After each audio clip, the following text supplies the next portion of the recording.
Thank you for joining me today at Algoma Family Services Community Kitchens at Home Edition. My name is Pauline and welcome to my kitchen.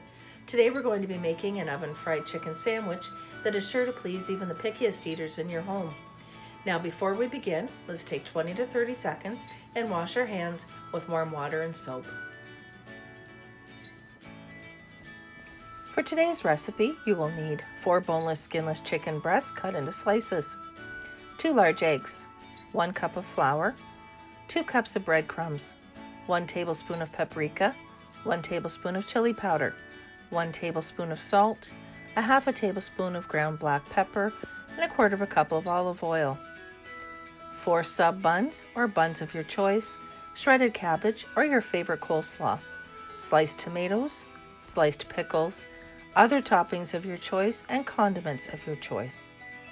Today's recipe allows a lot of opportunity for our kids to get involved in the kitchen. In fact, there's many steps they can do all by themselves. First, we're going to take our flour, stir in the salt and pepper. Set it aside. Take the panko breadcrumbs and add in the seasoning blend.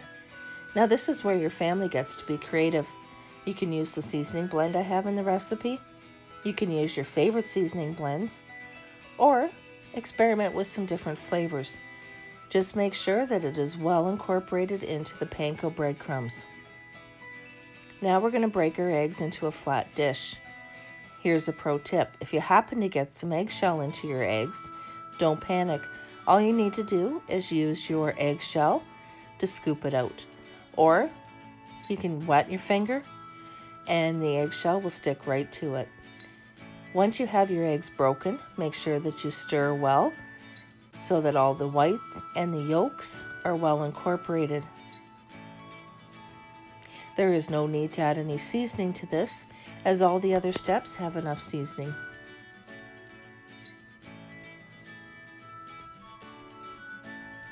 Once it's all mixed together, just set aside and we'll move on to cutting our chicken.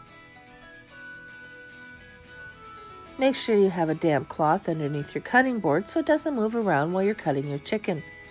Now I started by cutting off the chicken tenderloin, and then I cut each breast into 4 or 5 pieces, just the right size to fit onto our sandwich when it's done.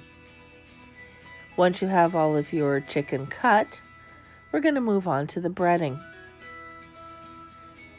We're going to dip each piece into the flour, then into the egg mixture, and then coat in the breadcrumbs. Now here's a pro tip.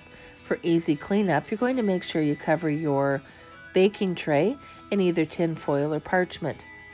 Once you have all of your chicken coated, it goes into a 350-degree oven for approximately 20 to 30 minutes or until fully cooked. Now comes the fun part, assembling the sandwiches. Make sure that you have your family's favorite buns, toppings, and condiments. That way, each family member can make a sandwich that is just for them. I've started out by making just a simple vinaigrette for the coleslaw, but if you're using coleslaw mix like I did, feel free to use your favorite dressing.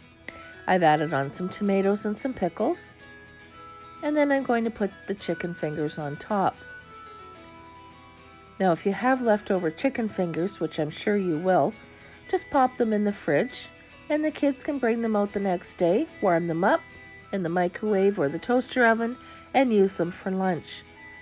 Now, for a side, I made up a very simple tomato, cucumber, pepper, and onion salad. Feel free to serve this with whatever your family enjoys as a side with their sandwiches.